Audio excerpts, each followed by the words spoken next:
Lagyan ng flexible hose para doon idaan ang mga wires.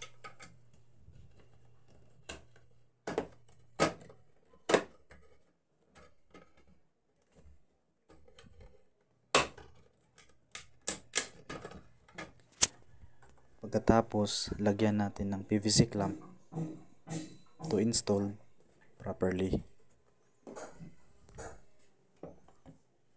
Dapat nakalagay ng maayos para hindi matanggal yung flexible hose. Ipasok ang dalawang wires na line at neutral. Yung line or hot line ay may power at yung neutral naman ay wala. Kailangan naka-install ng maayos sa breaker yung wire niya. At bawal talaga makadikit sila. Lagyan mo na rin ng tagging yung bawat dulo ng wire para madali mo nang makita kung saan yung line at yung neutral. Ipasok mo sa terminal 1 at terminal 2 yung line at neutral. Yung terminal 1 ay dapat naka-install yung dulo ng hotline at yung terminal 2 ay naka-install yung neutral na wire para malagyan ng supply sa ilaw. Lagyan mo ng dalawang wire na line at neutral patungo sa ilaw at sa utility box sa switch.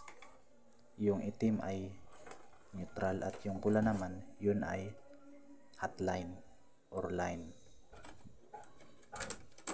Yung pula na line ay para sa kadugtong sa switch. Ang dulo ng neutral na galing sa breaker ay kailangan nakakunik sa dulo ng wire sa ilaw. Neutral to neutral.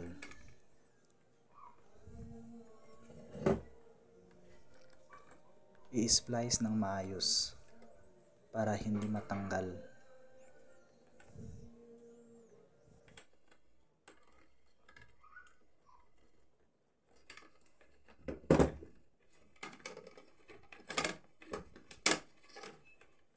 Pagkatapos, ipasok natin ang dalawang terminal, yung dalawang wire, yung line at neutral para masuplayan yung ilaw. Higpitan natin ng maigi para ayaw talaga matanggal.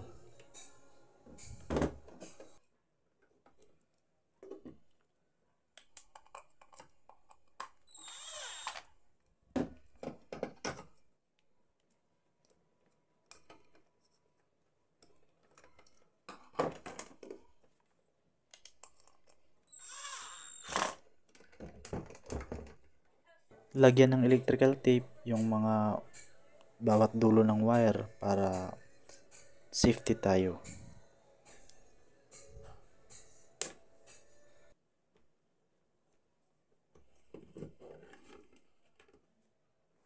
Dito natin ipasok yung hotline patungong switch at ilaw para masuplayan yung ilaw. Disconnect or connect. Ilagay ng mabuti para hindi matanggal.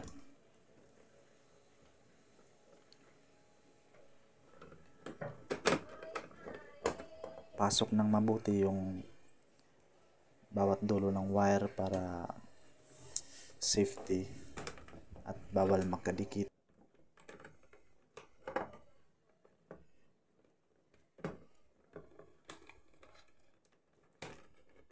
Tanggalin natin ng cover yung switch para malagyan ng screw sa utility box. Ang switch na ito ay single pole switch. Meaning, isa lang ang kinokontrol niya, isang ilaw lang.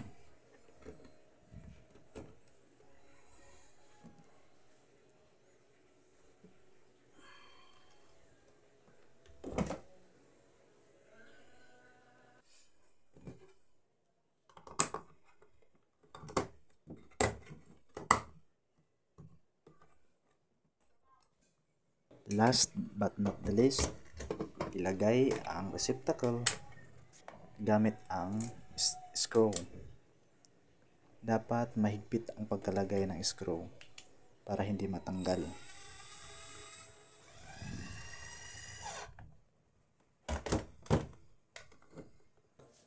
Ilagay na natin ang bulb para ma-energize natin kung gagana ba. Installed ng maigi, maigpit. Supplyan natin ng power ang breaker para umilaw yung bulb. Yan, naka-on ang breaker. I-on natin ang switch. Yan, umilaw na. Naka-energize na talaga. Ganyan lang kadali mag-install ng one bulb controlled by single pole switch. Sa susunod kong video ay ituturo ko na naman yung dalawang bulb or double lamps controlled by single pole switch.